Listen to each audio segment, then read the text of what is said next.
The political landscape surrounding President Donald Trump's administration has reached a fever pitch marked by a confluence of escalating international tensions and widespread domestic dissent.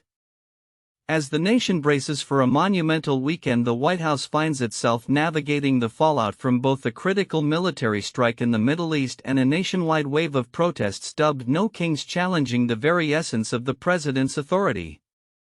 On the domestic front, a massive mobilization against the Trump administration is poised to unfold this Saturday, coinciding with a military parade in Washington, D.C. celebrating the Army's 250th anniversary and President Trump's 79th birthday. The No Kings protests, orchestrated by the 50501 movement, a national grassroots organization advocating for democracy against what they term authoritarian actions, aim to counter what organizers describe as the president's intention to feed his ego on a day also designated as Flag Day. The movement, whose name signifies 50 States 50 Protests One movement, has previously denounced Trump and his former billionaire advisor Elon Musk, who once led the Department of Government Efficiency, a body designed to slash federal spending. Protesters have explicitly called for Trump to be dethroned, comparing his actions to those of a monarch rather than a democratically elected leader. Their grievances are extensive, ranging from federal immigration raids and the deployment of the National Guard in Los Angeles to attacks on civil rights and cuts to public services, all while they claim continuing to serve and enrich their billionaire allies. Despite the White House's insistence that President Trump supports peaceful protests, his earlier comments about meeting anyone protesting Saturday's military parade with very big force have fueled public concern. Texas Governor Greg Abbott has echoed this sentiment, ordering the deployment of over 5,000 Texas National Guard troops and more than 2,000 state police in anticipation of the No Kings demonstrations. The Army's birthday celebration, originally planned as a more modest event, was significantly ratcheted up by Trump earlier this spring to include 60-ton M1 Abrams battle tanks and Paladin self-propelled howitzers rolling through city streets, a long-sought display of patriotic force by the president. In response, the No Kings movement emphasizes its commitment to non-violent action, urging participants to avoid weapons and de-escalate potential confrontations. While no protests are scheduled for Washington, D.C. itself, organizers expect millions to take to the streets in nearly 2,000 locations across all 50 states, with a flagship march planned in Philadelphia to make action everywhere else the story of America that day. Internationally, President Trump's foreign policy has been tested by a dramatic escalation in the Middle East. Early Friday morning, Israel launched a wave of preemptive airstrikes against Iran, targeting its nuclear program, with the Israeli Defense Forces (IDF) confirming the strikes and declaring a state of emergency. Iranian state media reported that the strikes hit Tehran and Natanz, a key nuclear facility, and tragically claimed the lives of the commander-in-chief of Iran's Islamic Revolutionary Guard Corps (IRGC) Hossein Salami, along with several top scientists. Civilian casualties in residential areas were also reported. In the immediate aftermath, President Trump commented on the attack, stating, "I think it's been excellent," and ominously adding, "And there's more to come. A lot more." He urged Tehran to reach a nuclear deal before there is nothing left, echoing his long-standing position since pulling the U.S. out of the original Joint Comprehensive Plan of Action (JCPOA) during his first term. Trump had consistently stressed his preference for a new agreement, but negotiations have yet to yield results, with Tehran accusing Washington of disrespecting its right to enrich uranium for peaceful purposes. While the U.S. confirmed it was briefed on the hostilities, it denied any direct participation, though President Trump remained ambiguous when asked, stating, "I don't want to comment on that." The rekindled hostilities between Iran and Israel, simmering since last year's direct exchanges of fire, have prompted calls for restraint from other world leaders, with markets closely watching whether the conflict will embroil the broader oil-rich Middle East region. A fresh round of U.S.-Iran nuclear deal negotiations scheduled for Sunday in Oman has now been jeopardized, with Iranian officials reportedly refusing to attend. The confluence of these events underscores a period of profound instability under the current administration. Domestically, the No Kings protests represent a deep-seated rejection of policies perceived as authoritarian and a militaristic display of power reflecting a fundamental schism in American society. Internationally, President Trump's maximum pressure approach to Iran, particularly his withdrawal from the JCPOA, has arguably contributed to the current dangerous escalation, directly challenging his self-professed role as a peacemaker. The coming days will be critical as the nation watches both the scale of domestic dissent and the potential for a wider conflict in the Middle East. With profound implications for global stability and the legacy of the Trump presidency, the volatile intersection of technology politics and global economics has rarely been more apparent than in the recent flurry of developments surrounding former President Donald Trump and tech titan Elon Musk, with implications rippling through financial markets, international trade, and domestic governance.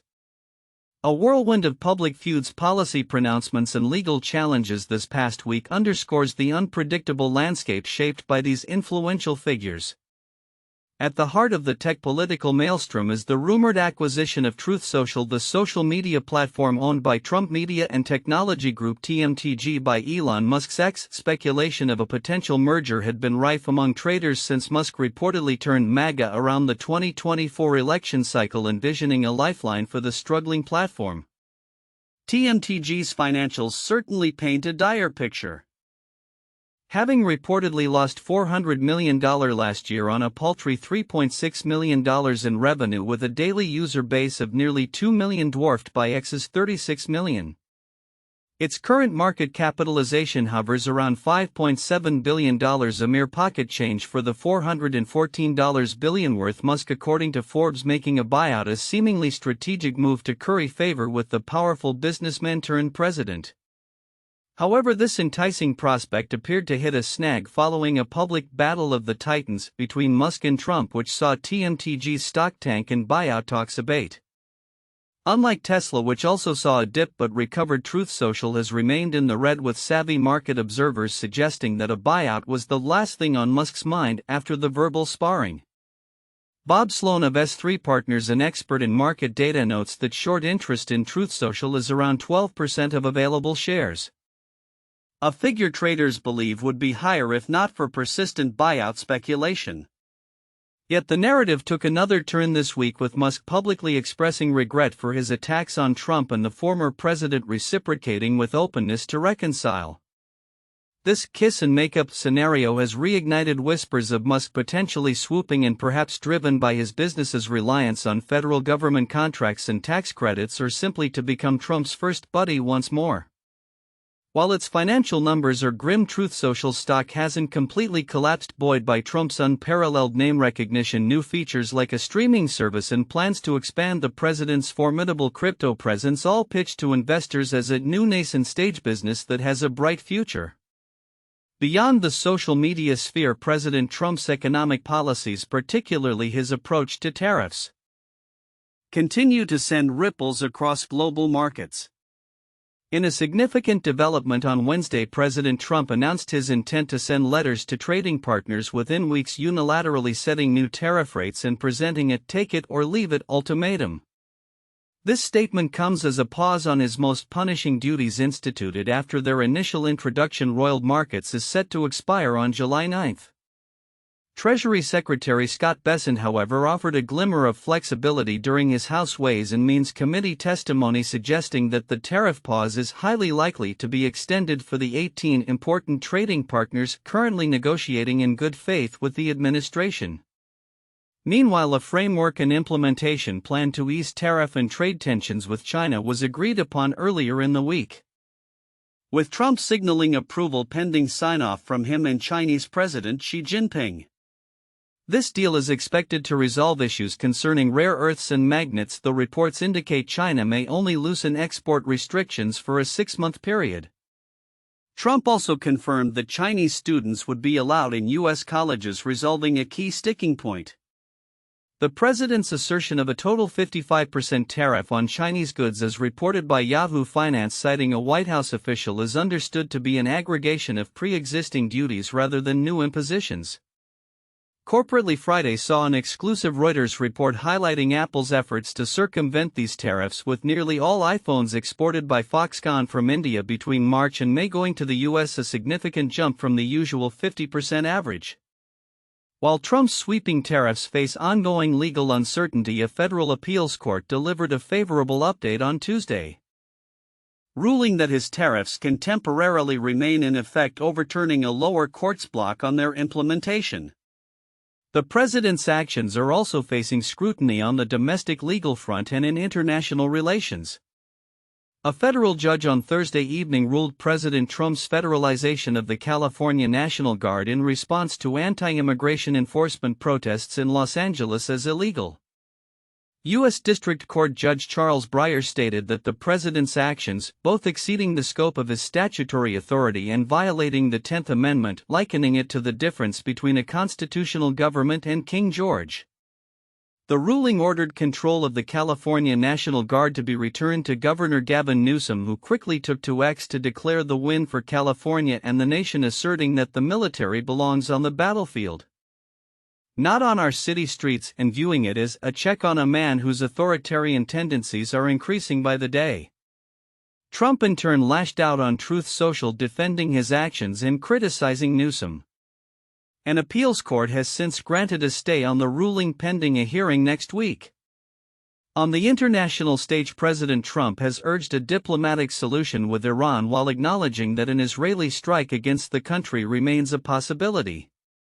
As the week concludes, the dynamic interplay between these powerful figures and their far-reaching decisions continues to shape global markets, technological innovation, and geopolitical stability.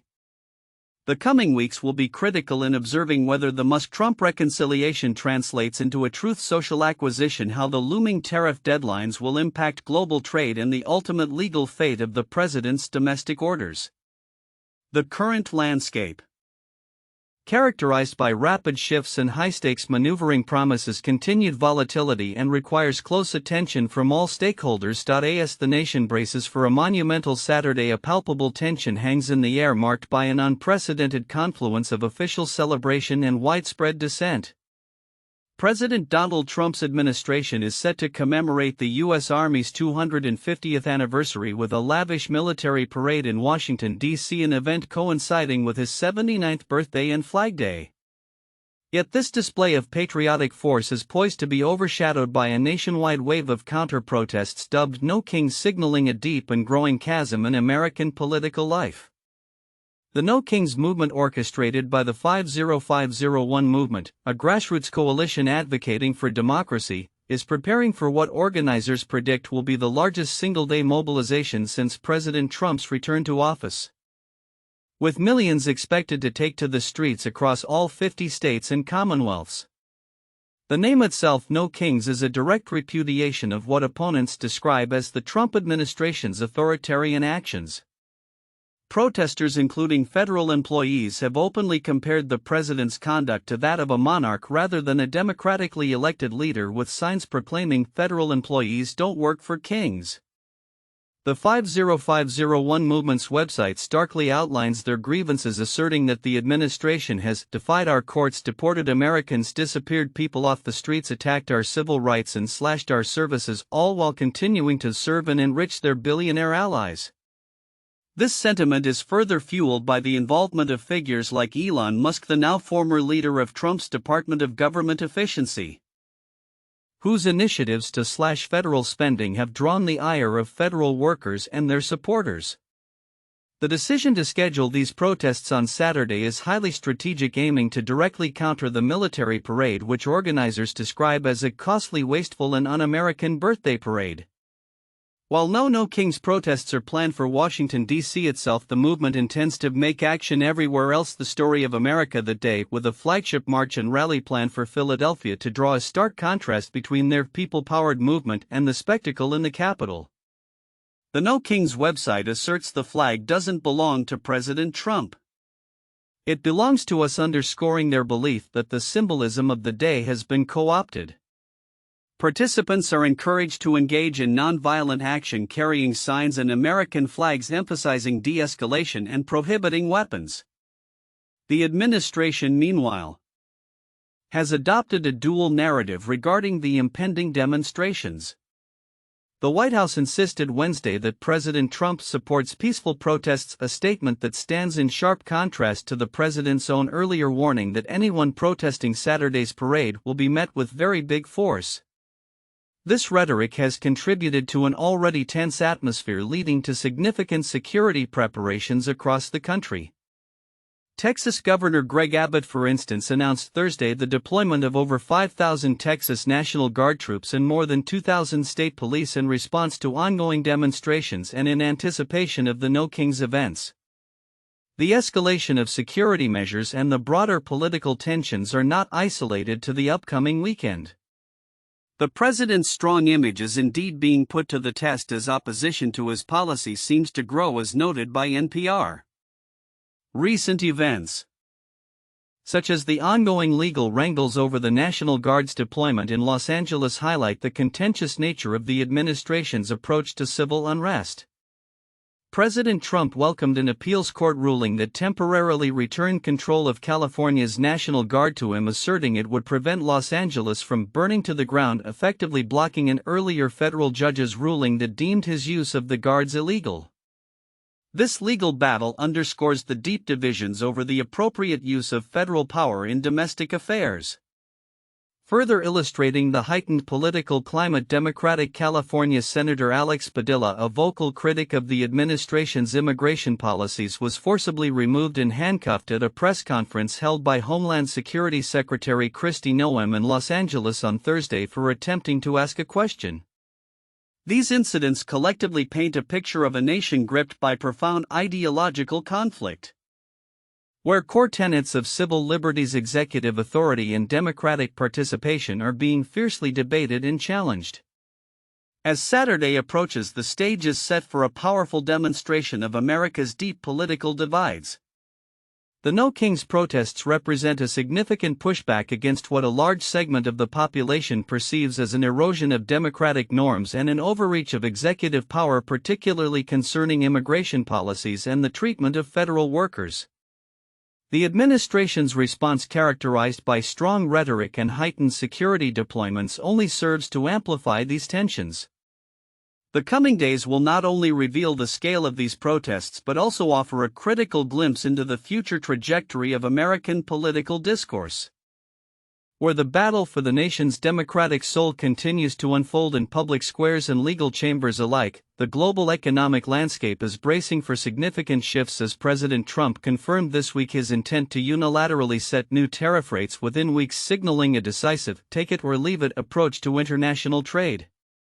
This announcement, made to reporters on Wednesday at the Kennedy Center, adds a fresh layer of uncertainty just as a crucial pause on previously imposed duties is set to expire on July 9.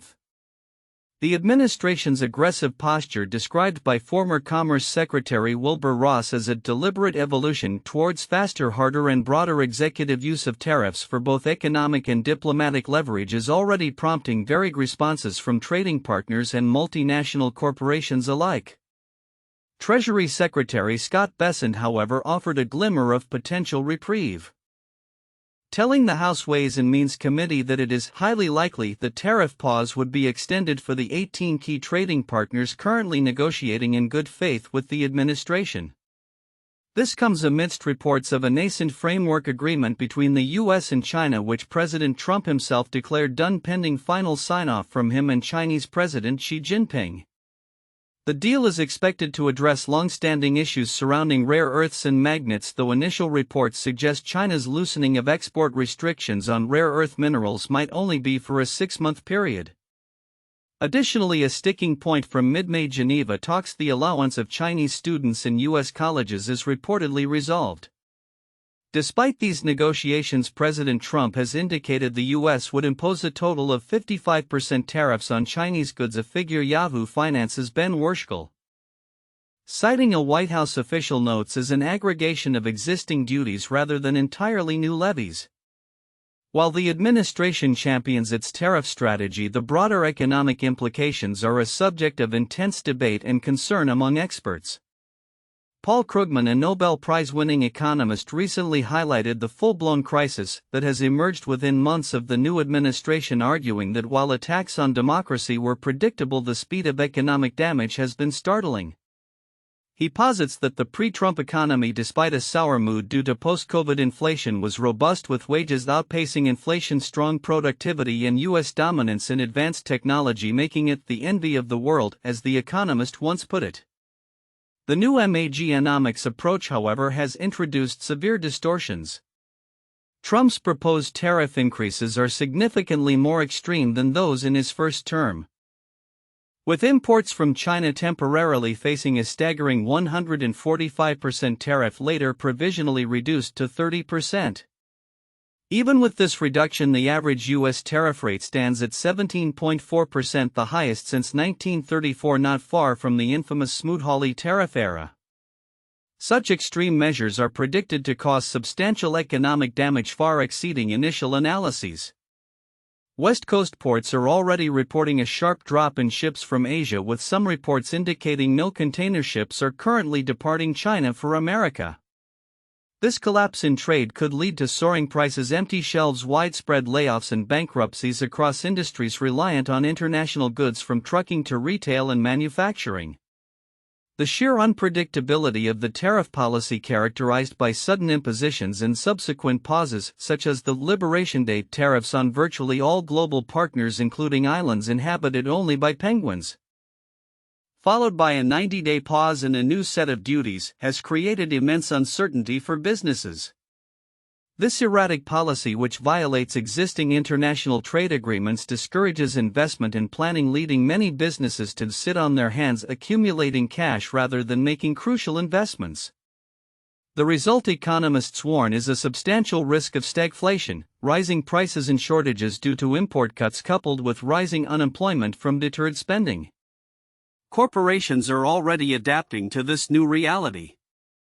An exclusive Reuters report revealed that nearly all iPhones exported by Foxconn from India between March and May went to the US, significantly above the usual 50% average, underscoring Apple's aggressive efforts to bypass Trump's tariffs by diversifying its supply chain. Meanwhile, the legal standing of these sweeping tariffs remains contested.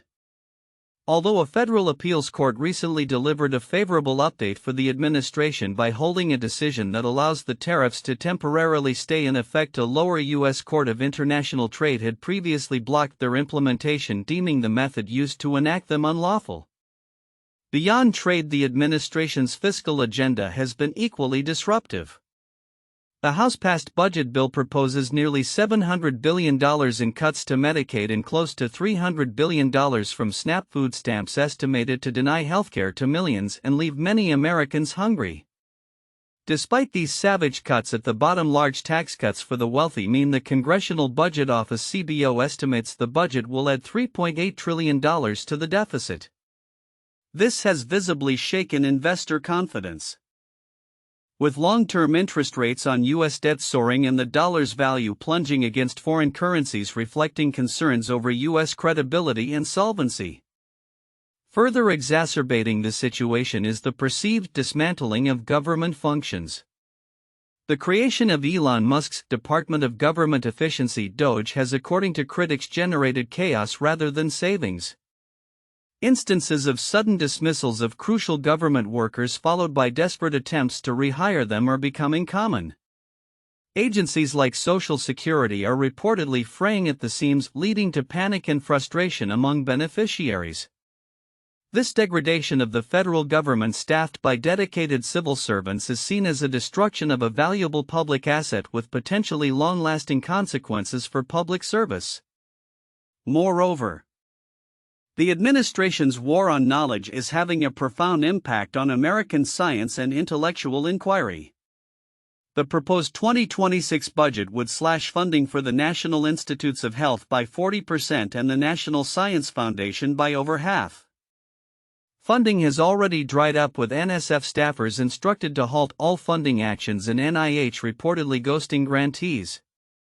This extends beyond finances, with a push to shut down research deemed woke or touching on DEI, encompassing areas like climate change and vaccine efficacy. Such measures are seen as a frontal assault on intellectual inquiry, potentially ending the American century in science. Adding to the complexity is the unexpected rise and exploitation of cryptocurrency. While lacking a significant economic role in legitimate business, cryptocurrencies, particularly stablecoins, have found a substantial role in criminal activities like blackmail and extortion. More recently, the administration has been accused of leveraging useless Trump and Melania coins for apparent bribery, with billions reportedly transferred to the president and his family, often in exchange for influence, including a party for crypto enthusiasts charging $1 million per attendee. This suggests a new era of corruption that dwarfs historical precedents. The overarching motive behind these wide-ranging and often contradictory policies, according to some analyses, transcends simple economic gain or ideological purity, pointing instead to a triumph of resentment. This perspective suggests that many of the leading figures, despite immense wealth and power, are driven by deep-seated anger and insecurity, seeking to undermine institutions and norms that they perceive have wronged them. This mindset, if true, suggests that the current trajectory of policies is not merely about economic restructuring but about a profound, perhaps irreversible shift in the nation's character. As the July 9 tariff deadline looms, the confluence of aggressive trade policies, fiscal restructuring, governmental disruption, and an assault on scientific inquiry paints a complex and uncertain future.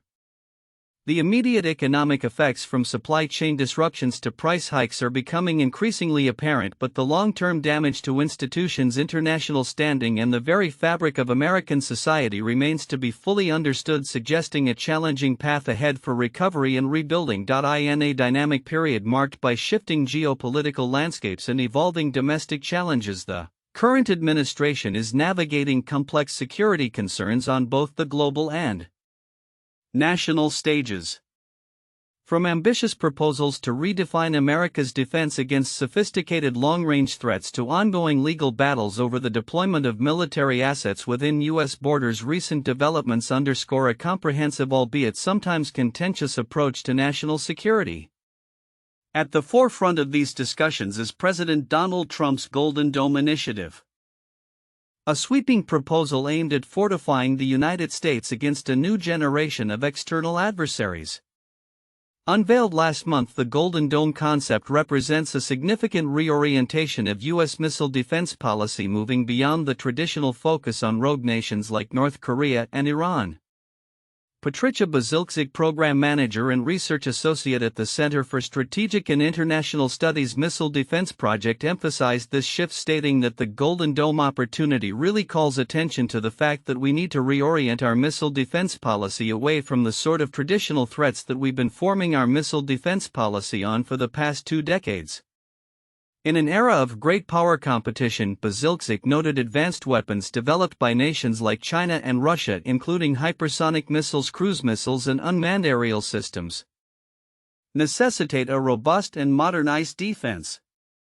The Golden Dome is not envisioned as a single system, but rather a system of systems integrating existing air defenses like the ground-based Midcourse Defense (GMD) system with new, as yet unspecified technologies. While the precise architecture remains undefined, the administration has earmarked a substantial $25 billion as a down payment for its construction, alongside an additional $4 billion for general air and missile defense investments. The president estimates the total cost could reach around $175 billion during his term. Todd Harrison, a defense analyst at the American Enterprise Institute, highlighted the conceptual nature of the proposal, explaining that it can cost whatever you want it to cost, depending on the desired level of protection and speed of implementation.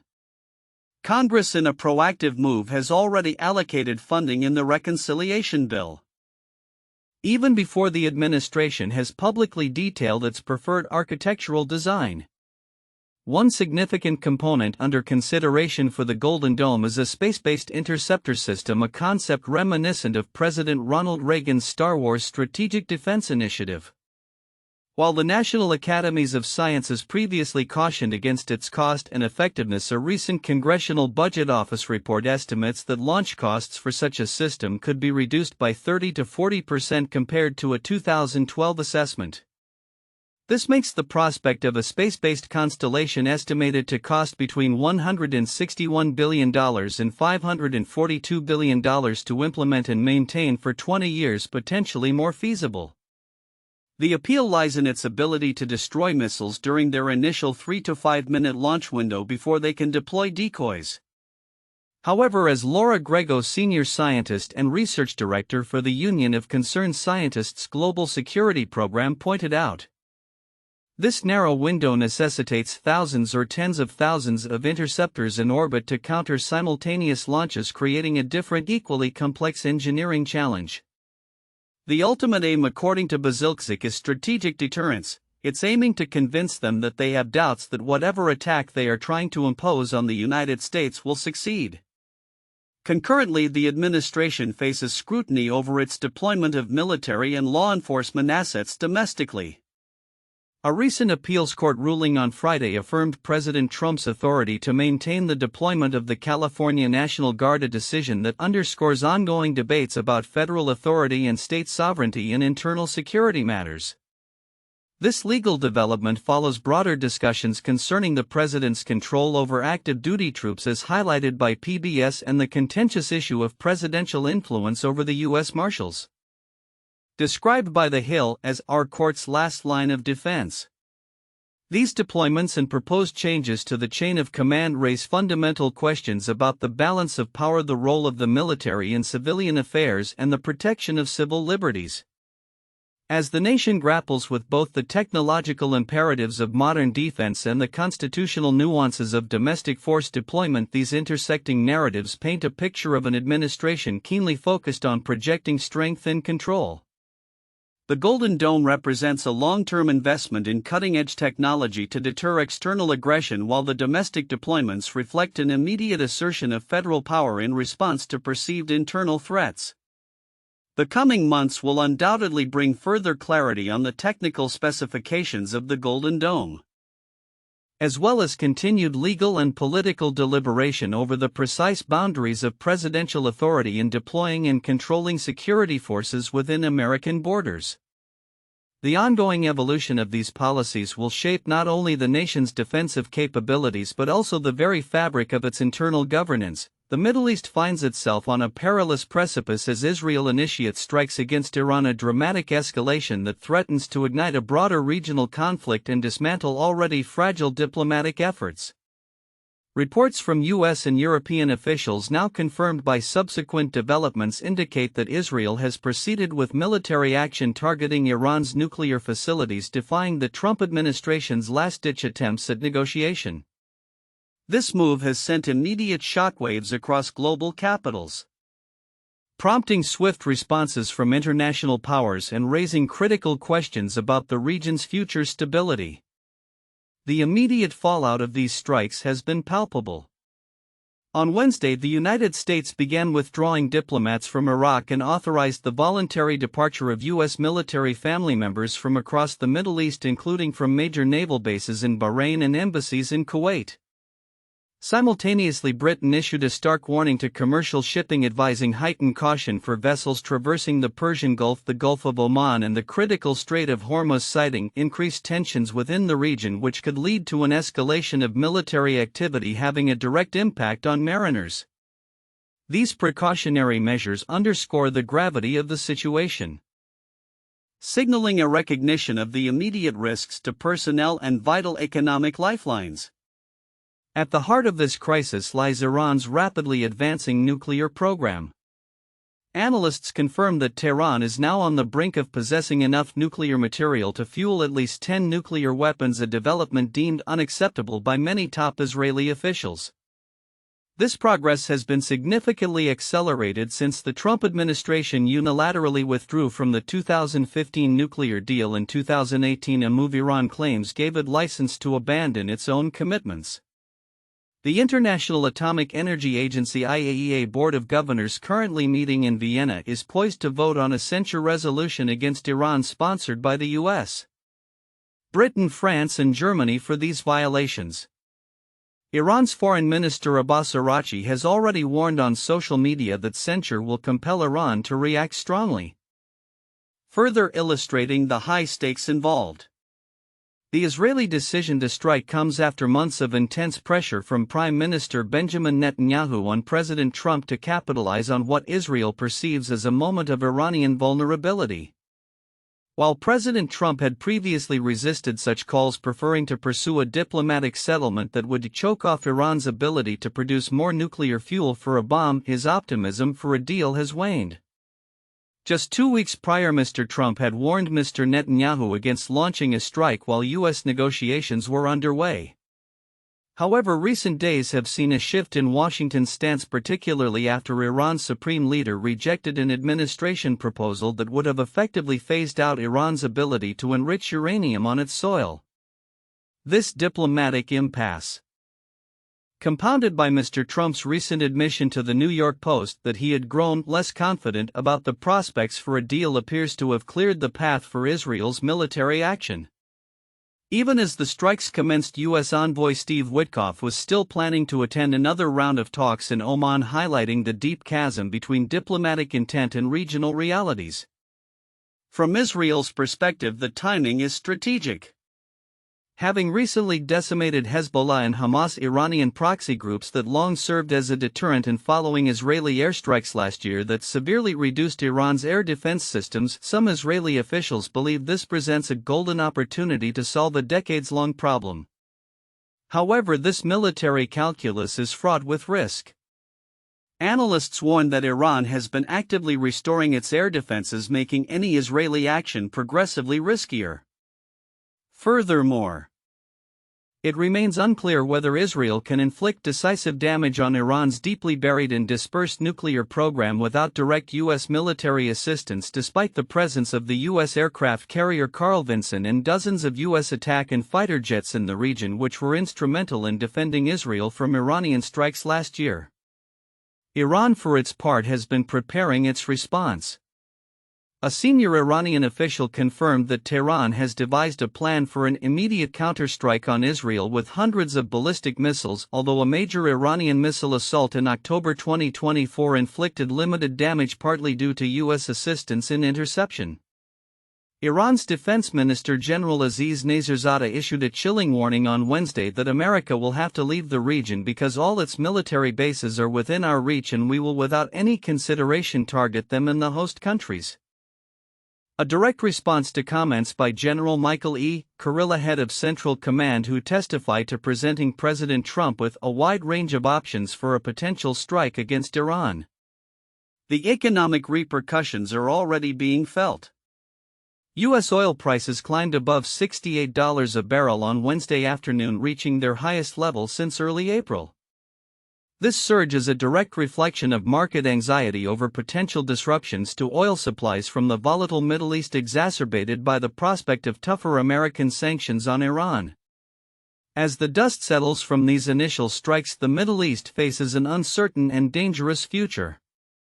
The military action, a direct challenge to the Trump administration's diplomatic overtures, has pushed the region closer to a full-scale conflict.